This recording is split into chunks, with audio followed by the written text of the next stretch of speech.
do Evangelho escrito por Mateus, no capítulo 28, versículos 16 a 20.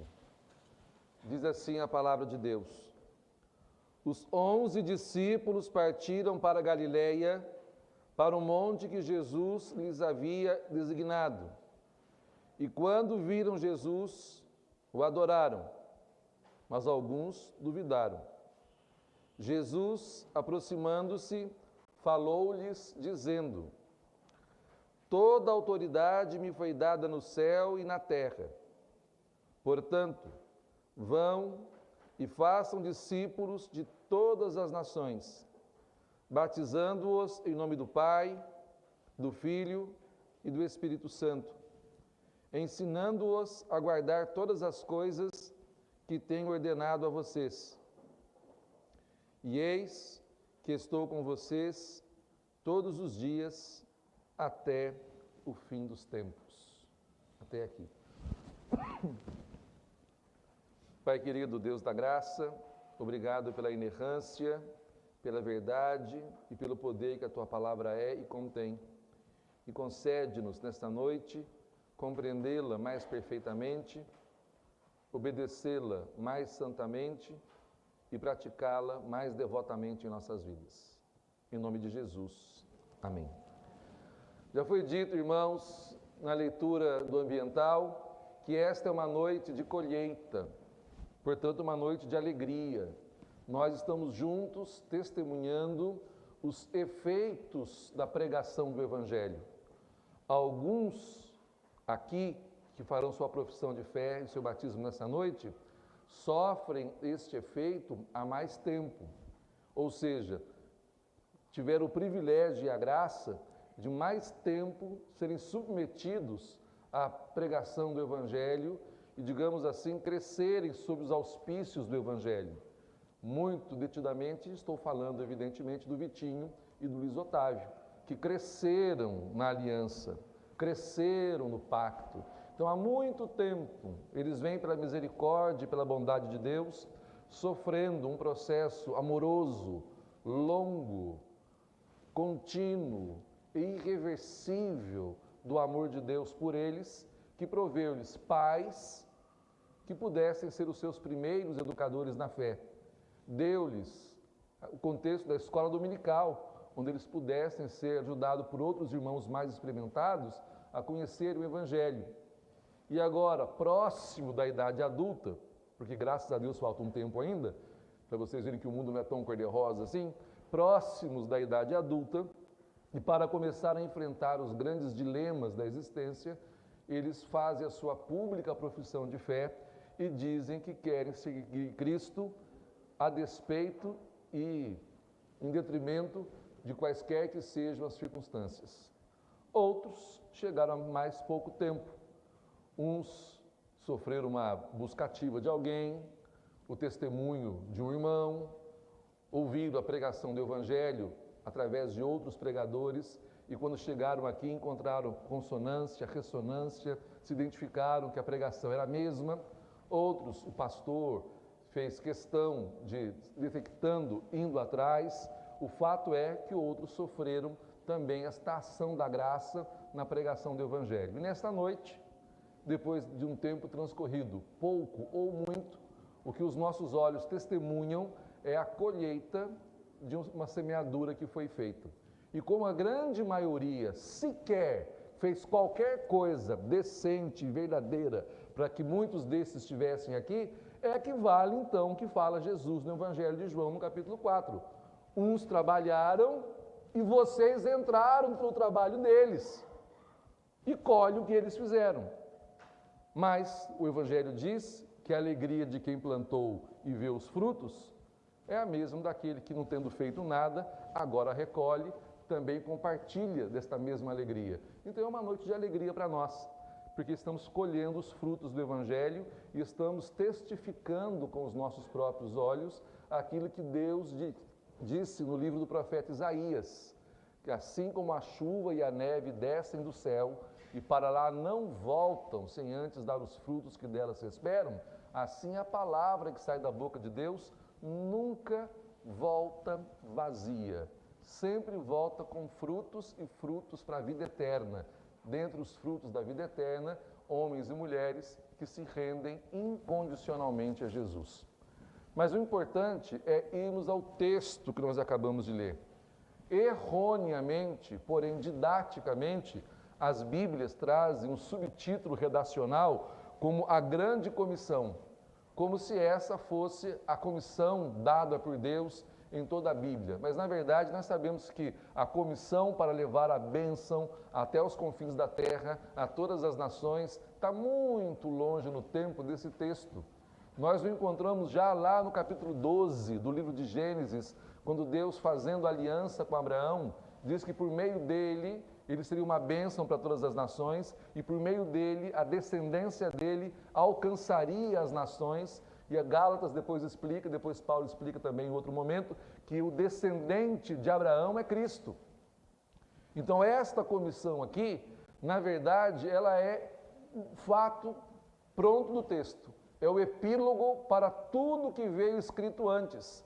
Desde o primeiro versículo do Evangelho de Mateus, ou desde o primeiro texto lá de Gênesis, tudo concorre para este momento. Para que em dado momento Cristo reclame para si toda a autoridade dada pelo Pai nos céus e na terra. A Bíblia inteira nos empurra para este momento, nos conduz para este momento, para que nós reconheçamos que Jesus Cristo, o Filho eterno e bendito de Deus, que um dia encarnou-se entre nós, que assumiu a nossa vida, que viveu a nossa morte, que sofreu as penas do nosso pecado, mas sem tê-los cometido, que ressuscitou por nós ao terceiro dia e que apareceu aos discípulos e a mais de 500 irmãos ao mesmo tempo, esse Jesus, que vivo está, glorioso, que hoje senta-se à destra de Deus Pai, ele reclama para si toda a autoridade nos céus e na terra. Toda a Bíblia nos leva a este momento. E esta igreja, nesta noite, também é instada a isso, a colocar-se diante de Jesus e reconhecer que Ele tem toda a autoridade no céu e na terra, sobre tudo, sobre todos, sobre acontecimentos pequenos, sobre acontecimentos grandiosos, sobre a sua vida particular, o rumo das nações e tudo o que acontece na criação inteira está sob domínio, a autoridade, o governo, o senhorio de Jesus Cristo. E é por isso, irmãos e irmãs, que esta noite é uma noite também para nós renovarmos as disposições da nossa fé em Cristo. Porque se vocês prestarem atenção no texto, Jesus aparece na Galileia, no lugar que ele designou, foi ele quem disse, ide para a Galileia e lá eu os precederei.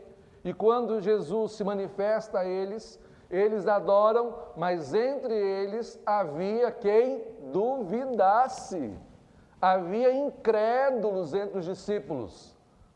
Podemos ler tranquilamente, sem fazer nenhuma ginástica hermenêutica, que possivelmente havia incrédulos entre os apóstolos.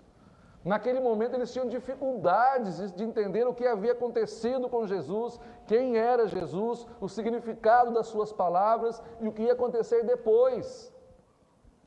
O Evangelho de Marcos diz que Jesus censura a incredulidade deles. Mateus esconde o fato, mas Jesus censurou a incredulidade dos discípulos. E para mim e para você nessa noite, Jesus também se apresenta no Evangelho, reivindicando a nossa obediência, a nossa incondicional obediência, o nosso amor inegociável por Ele, mas é bem possível que alguns de nós ainda sejam incrédulos. E sabe que o contrário da fé não é a incredulidade. Porque nós pensamos que uma pessoa que não tem fé, ela é simplesmente incrédula. Não. Uma pessoa que não tem fé, ela é idólatra. O contrário da fé não é um lugar neutro onde as pessoas simplesmente não creem em nada. O lugar da fé, quando não está colocado em Cristo, é preenchido por qualquer outro ídolo. ídolo da cultura, ídolo do dinheiro, ídolo do sexo, ídolo da ideologia política, ídolos, ídolos, ídolos, ídolos. Nós somos especialistas em preencher o lugar que deveria ser exclusivamente de Deus com os nossos ídolos. E quando, mesmo estando em Cristo, nós amamos um pouco menos, somos um pouco menos devotos, um pouco mais frios na piedade, um pouco mais relaxados em nossa obediência, um pouco menos engajados em nossa fé, não quer dizer que esse espaço que ficou livre da totalidade, da incondicionalidade, da inteireza, da integridade, fica um vácuo não ocupado. Quando nós somos um pouco mais frios na devoção, um pouco menos engajados, quando a nossa vida não está colocada inteiramente em Cristo, este vácuo erige ídolos que passam a rivalizar e a concorrer com a nossa obediência a Cristo. E é por isso que muitos de nós somos tão fracos diante das tentações. Por isso que muitos de nós somos tão, digamos assim, debilitados e vulneráveis em face das tentações deste mundo caído, presas fáceis de filosofias, argumentos, das propagandas enganosas, do inimigo. Por isso que alguns de nós não percebemos, inclusive, que Satanás é como um leão a rugir, procurando a quem devorar, e que ele não tem nada a oferecer, a não ser que ele veio para matar, roubar e destruir. Portanto, não vale a pena, por exemplo, uma vida no pecado, ou cultivar qualquer pecado de estimação. Urge a conversão sempre. Por isso que alguns de nós não suportam as aflições da vida. E ao invés de bendizer a Deus, inclusive pelas cruzes que carrega, pelas dores que sente, pelas contrariedades pelas quais passa, ao invés de ter nos lábios uma canção de lamento, fundamentada na ação de graças e ancorada na esperança de que o melhor sempre vem para os filhos dele, os filhos de Deus, nós nos tornamos pessoas e mulheres amargas, críticos ácidos e ávidos, tristes e entristecendo todos ao redor, e o que é pior, entramos na murmuração. E nessa noite, irmãos, Jesus se apresenta no Evangelho e se diz mais uma vez para mim e para você que Ele tem toda a autoridade nos céus e na terra. O que significa dizer que a sua vida, a sua pobre e frágil vida, a sua terrena e limitada vida está firmemente segura, protegida, guardada, sustentada, amparada, preservada sob esta autoridade e este poder que Ele se revela a nós não de maneira terrível, mas de maneira amorosa, graciosa, sempre bondosa. E isso deveria levar-nos a considerar nessa noite, quando vamos ver a profissão de fé e batismo de alguns, como anda a nossa profissão de fé. Porque alegrar-se pela profissão de fé dos outros é uma graça. Mas e alegrar-se pela nossa é o quê? Eu desconfio que é um milagre. Alguém alegrar-se porque está em Cristo e renuncia o mundo hoje é um milagre. Alguém que alegra-se com o fato de que Cristo salvou dos pecados e não quer pecar mais, parece que é um milagre. Alguém que quer viver distintamente a vida no Evangelho e não quer mais andar pelos erros, pelos caminhos erráticos do mundo, mas quer seguir o Cordeiro de Deus por onde quer que ele vá, para a crente parece que é um milagre. Não é à toa que João escreveu para os discípulos: os seus mandamentos não são pesados para nós, porque muitos crentes têm tomado a vida na igreja como um fardo, como um peso, como uma dificuldade. Por isso as desculpas dos cultos online, as desculpas outras para fazer do domingo um dia do final de semana e não um dia consagrado ao Senhor, como um sacramento que antecipa a eternidade. Graças a Deus que Cristo se revela a mim e a você nessa noite como aquele que tem todo o poder e toda a autoridade. Eu gosto muito desta conclusão de Jesus depois de ter dito isso. Portanto, vão e façam discípulos. Mais de uma vez, hoje de manhã eu falei isso no Maranata, que o verbo empregado no texto grego, que em muitas Bíblias está no imperativo, ide e façam discípulos, ou como esse termo médio arrumado aqui, portanto, vão, no grego, o verbo ir está no gerúndio. E qual que é o gerúndio do verbo ir? Indo. O que significa isso? Simplesmente, vivendo, façam discípulos. Não existe uma hora apropriada, não existe um dia especial, não existe uma reunião pronta para isso, não existe uma estratégia, não existe uma hora que seja mais convencional, não são exigidos dons, talentos e habilidades acima da média. Simplesmente, onde quer que vocês estejam ou forem, com qualquer pessoa que conversarem, em qualquer ambiente, aproveitem para fazer discípulos. Ou seja, testemunhem de Cristo, falem de Cristo, transpareça Cristo. Irmãos, tem alguns crentes que quando eles falam que são crentes, a gente custa acreditar.